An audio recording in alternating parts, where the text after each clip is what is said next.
All right, guys, warm up for today. We're going to go from vertex form to standard form, and then from standard form back to vertex form.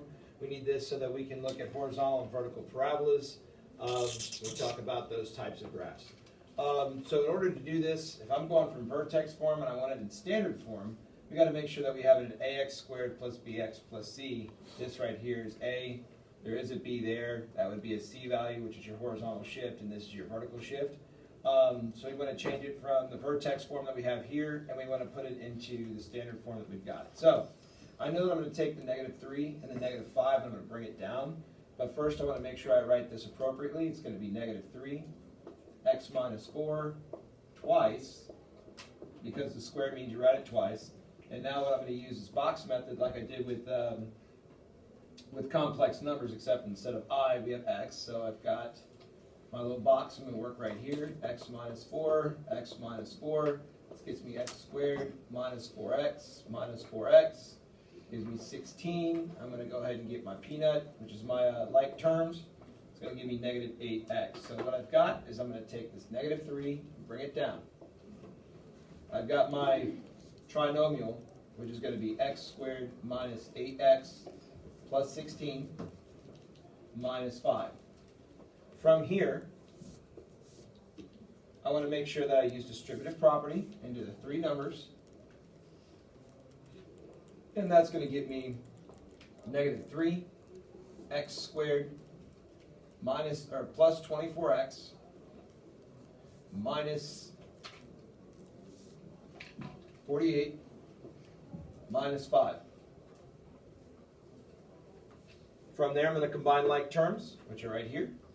And my final answer is going to be y is equal to -3 x squared plus 24x minus 53. That's how you go from vertex form to standard form using multiplication, distributive property, and then combining like terms. To go from standard form to vertex form, you have two options. If you have a calculator, it's super easy. If you have just an equation, it takes just a little bit more time.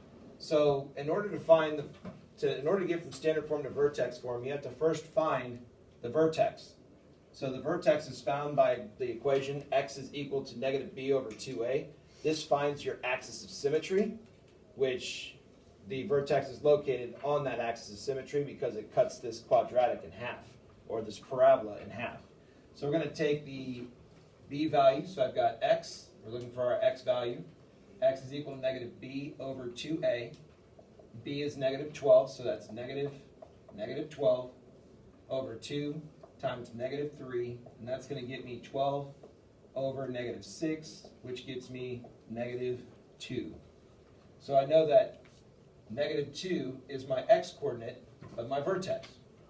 So to find the y-coordinate, you're going to take -2, and you're going to plug it into every x value that you see so that we can solve for y. Doing that, I've got y is equal to -3 times -2 squared minus 12 times -2 plus 5. This is going to get me -3 times 4 plus 24 plus 5. So that's going to be -12 plus 24 plus 5. And that's going to get me 17.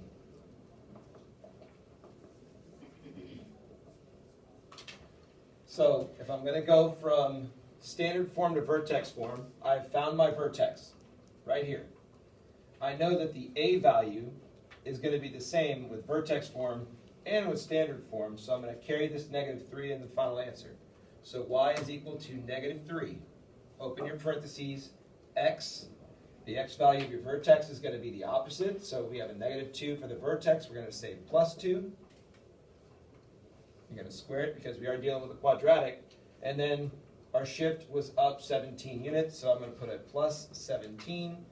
And that is how you get it from standard form to vertex form. The other way of doing this is using your calculator. I'm using a TI Inspire. Go ahead and put it over here.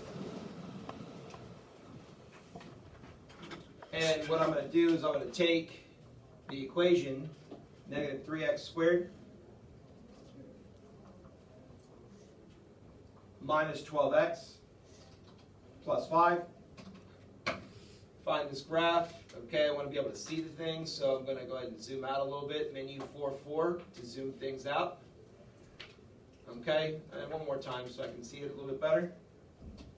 Now I'm going to find that top point right there, which would be a maximum. So you hit menu 3 for maximum. You want to get that top point, so you want to go to either to the left or right of it, click it, go to the other side, click it again. That should be the same exact coordinate point that I found using the equation negative b over 2a. So now what I'm going to do is take this vertex, take this a value, and plug it in to make sure that the graph that I have, the red graph, overlaps the blue graph, letting me know that I've done the process correctly. So I'm going to hit tab. I'm going to type in negative 3 because that's my a value. I'm going to open my parentheses. I'm going to type in x plus 2, because you always take the opposite if you're inside the parenthesis. You're going to go ahead and square it. And then I'm going to say plus 17 because that y value doesn't change in the vertex form. And if I click it, hit enter, it should be a red graph that overlaps the blue graph. It does. That lets me know that both of these equations are correct. There's the red graph, and that was the original blue graph right there. And that is how we go back and forth from vertex form to standard form.